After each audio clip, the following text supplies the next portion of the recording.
everyone. Welcome to this review for Inmate to Roommate, Season 1, Episode 6, entitled On the Brink.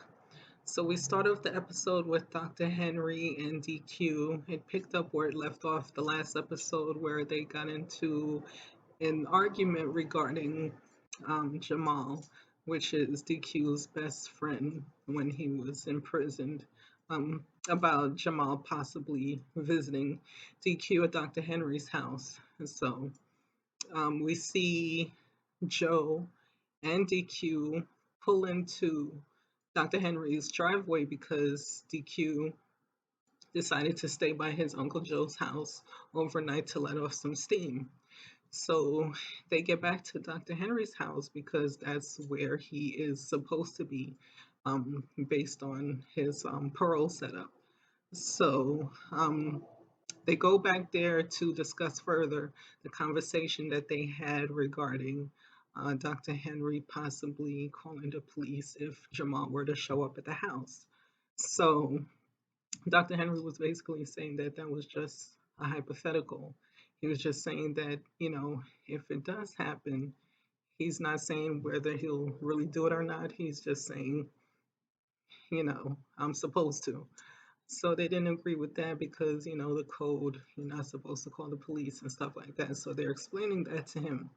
So they get into a further altercation when Joe asked Dr. Henry to have a seat for them to discuss it further. And Joe gave Dr. Henry a hypothetical as far as if his mother were on her dying bed and she had, and there was like a risk of him visiting her. Um, so he gave him that scenario and they went into a back and forth. Then we see the producers ask Dr. Henry if Jamal were to show up at the house and he called the police, would he feel bad that DQ, if DQ got arrested? And he didn't answer the question full out. He gave like this song and dance, but he didn't say whether he'll feel guilty or not. So who knows? We can't really figure out what his actual um, reaction would be if that were to happen. I mean, we're hoping that this is not an experimental situation, but we'll see. Um, we hope it doesn't get that far with that. So that was basically it with them. So, well, I should say DQ stated that he wants to continue to stay by his Uncle Joe.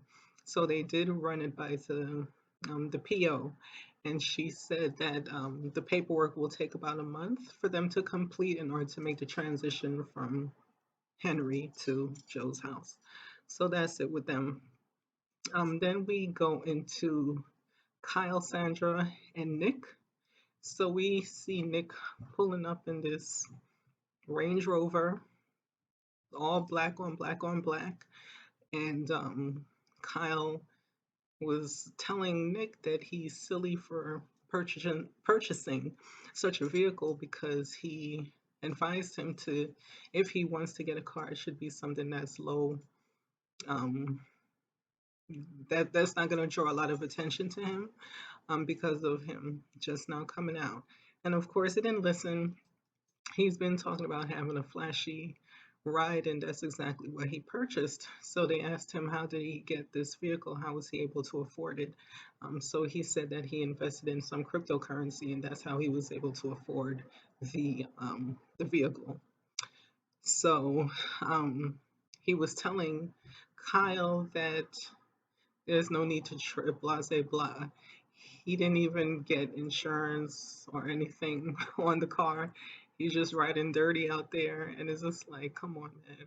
So Kyle, was having a discussion with him about, you have to get your stuff in order because you don't want to get back in trouble and stuff like that. So he said, yeah, I'll get my, I'll get everything situated, so don't worry about that. So we'll see how that goes.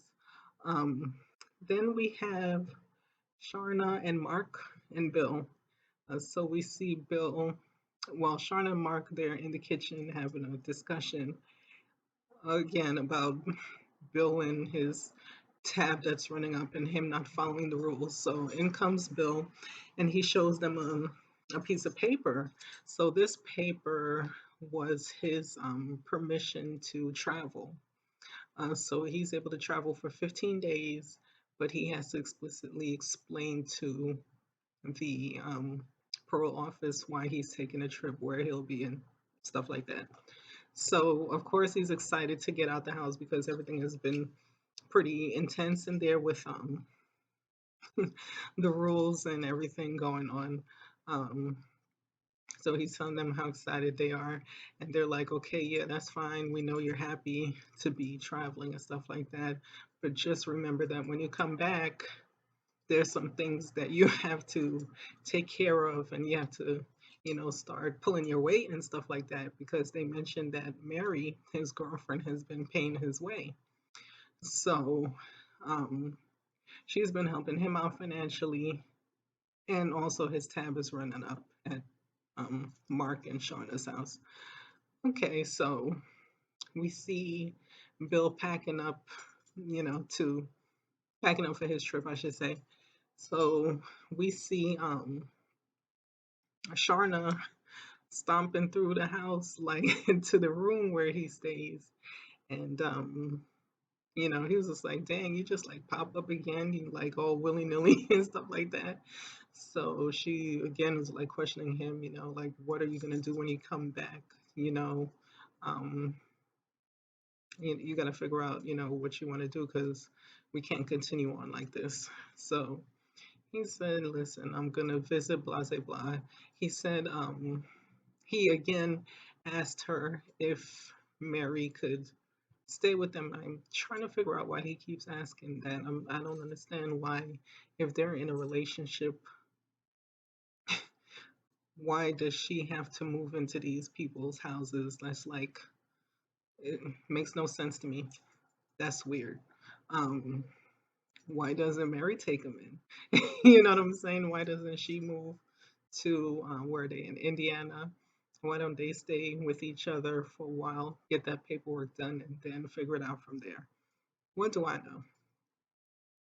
Might not know much, but I'm just like not understanding. But anywho, so they're talking about that, and he's Bill was saying how uncomfortable he is in the house, and it's like he's still in jail. And he actually said that when he was talking to Mark also.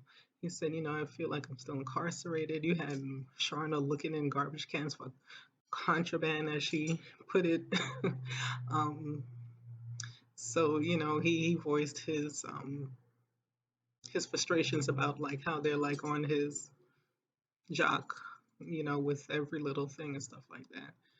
And like they said, it's their house. You have strict rules. You have to abide by the rules. So it is what it is. So back to their conversation, Bill and Sharna. Um, they're talking, and he implied that Sharna is jealous of him and Mary being together. And he said, well, we couldn't be together because you're married. And then she said, oh, when I was writing you, I wasn't looking for a boo. And he's pretty much like, I can't tell, So he went into this whole rant about how she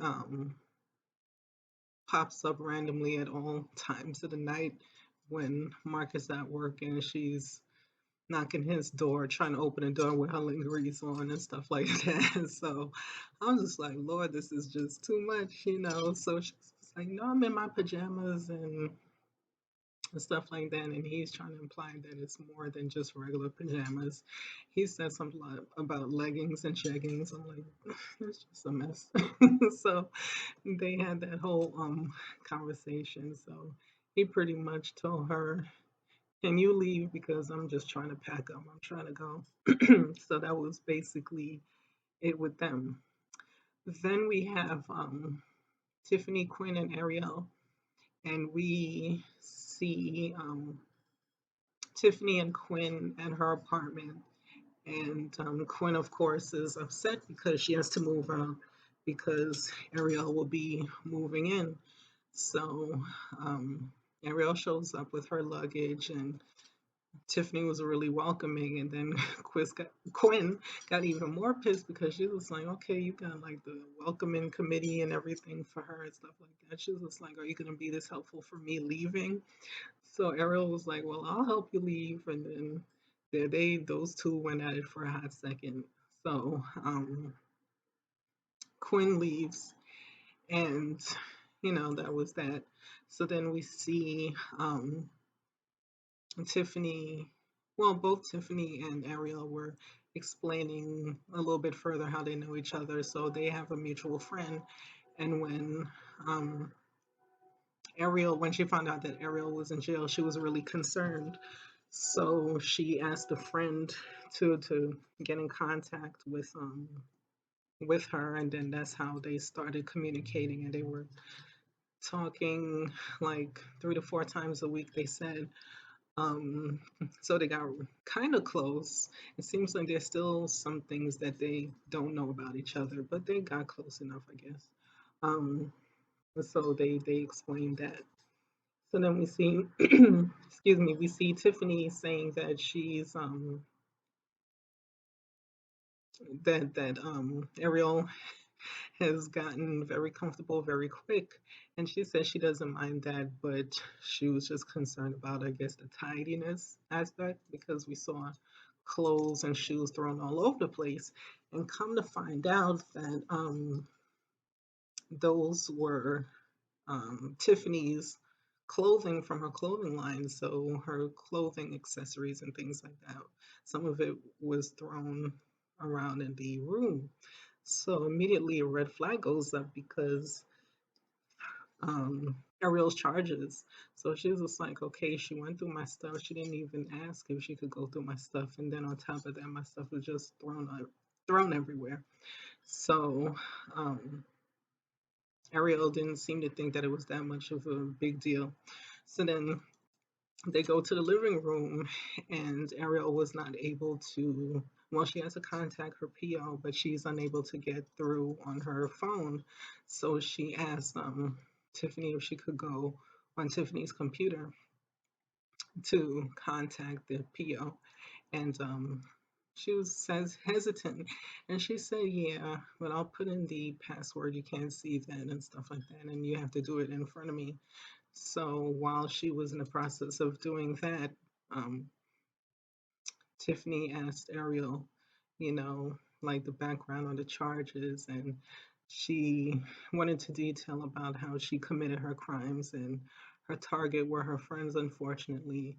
Um, and she stated that when the cops raided the parents' house, they, took a lot of the computers and devices and things like that. And they took the mother's computer, which had pictures of her twin sister, which she'll never be able to get back. And her twin sister, unfortunately, passed away in a car accident prior to the day before their birthday. Um, so 2 months after that is when Ariel was went into jail. So it's been rough for her. Um, so they basically talk that out, and Tiffany is wary about you know what did I get myself into, and hopefully I didn't make a mistake by bringing her in and things like that. So that was pretty much that with them, and that actually was the episode. So, I hope that you enjoyed this quick review, and, please tune in for the next review, and hit the like button and hit subscribe if you'd like to see more reviews, and comment below if you watched the episode and let me know what you thought about the episode. Alrighty, later. Bye.